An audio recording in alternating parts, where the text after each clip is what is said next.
ጤና ይስጥልኝ ውድና የተከበራችሁ የውበት ቤተሰቦች እንዴት ናችሁ? ሁሉ ሰላም?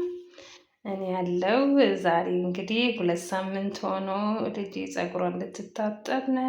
እንግዲህ ያው ዛሬም ደግሞ ሌላ አይነት ውህድ ይዤላችሁ መጥቻለሁ። ያው ሁል ጊዜ ቤት ውስጥ ባለን ነገር ነው የምንጠቀመው። ማለት የግዴታ የሆነ ነገር ይሄ ነገር አለ ይሄ ነገር አንልም እና ቤት ውስጥ ያገኘነውን ነገር ነው የምጠቀምላት። እንግዲህ ዛሬ ደግሞ ሌላ ውህድ አምጥቻለሁ። ያው ማለት ጠቃሚ ነገር ነው ሁሉም፣ ግን የግዴታ ቅቤና እንትን ብቻ የሆነ ነገር ምናምን አልልም። ቤት ውስጥ ያገኘሁትን ቤት ውስጥ የተረፈኝን ነገሮች ነው የማደርግላትና ዛሬ ደግሞ ይኸው እንግዲህ እነዚህ ይዤላችሁ መጥቻለሁ። ዘይቱን፣ ይሄ የወይራ ዘይት፣ ሙዝ፣ እንዲሁም ዛሬ አቮካዶ እና ሬት፣ እንዲሁም ያ ውሃ በመርጫ ያለ የቁርንፉድና የከርከዴ ውሃ፣ ይሄ ደግሞ የለውዝ ዘይት ነው። ትንሽ ነው እሱ የቀረን፣ ብቻ ግን እሱ አለና ዛሬ እነሱን ነው ፀጉሯን መቀባት ያሰብኩት። ስለዚህ እነዚህን ነገሮች እንግዲህ ያው ጥቅማቸውን በብዛት ሁሉም ያውቃል። በዛ ላይ የምግብ ግብአቶች ናቸው እና ፀጉሯን እንዲህ እንደምታዩት በእርግጥ ቅባት አለው።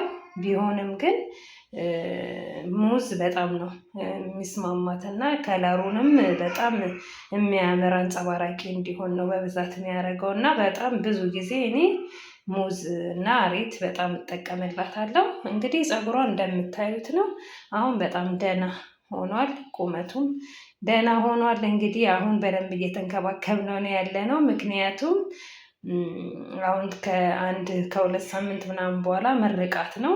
በዛ ላይም ደግሞ 2 ወርም ስለሞላው መልሰን ደግሞ በሚቀጥለው 2 ሳምንት ሂና ስለሆነ የምትቀባው አሁን እነዚህን ግብአቶች ፈጭቼ ምን ብዬ አምጥቼ ቀባትና ለ2 ሰዓት አምሽታበት እንግዲህ ትታጠባለች ማለት ነው። ይሄ ሙዝና አቮካዶ በጣም አሪፍነቱ ይሄ ጫፍጫፉ እንዳይሰነጣጠቅ እንዳይሰባበር ያደርጋል። እኔ በ2 ሳምንት አንዴ ነው ማጥባት ብያቸዋለሁ እና ጥሩነቱ እሱ ነው። ጫፍጫፉ በጣም ምንም እንዲህ የሚሰነጣጠቅ የሚሰባበር ነገር የለውም። ይኸው እንደምታዩት መንታ ምናምን በብዛት አያወጣም። ምክንያቱም ልስልስ ነው የሚያደርገው፣ አይደርቅም ማለት ነው። ስለዚህ ካልደረቀ ደግሞ ፀጉር መደረቅ ከሌለው ደግሞ አይሰነጣጠቅም እና መንታም አያወጣም። በብዛት በደንብ ልስልስ ያለ ጥብ ያለ ሲሆን ማለት ነው። እና የአቮካዶ ዘይትም እንደዚሁ በጣም እርጥበት በመስጠት ይታወቃል። ስለዚህ